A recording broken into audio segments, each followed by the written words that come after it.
penghapusan ya, karena tenaga honor itu kan juga masih dibutuhkan oleh daerah. Urusan daerah kami serahkan ke daerah. Hanya kesepakatan undang-undang yang ada bahwa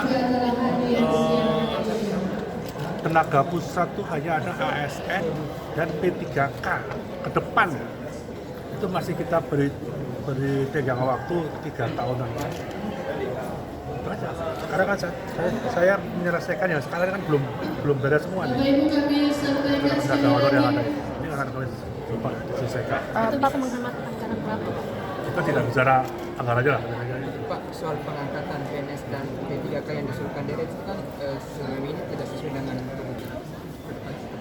Itu kan zaman dulu. Sekarang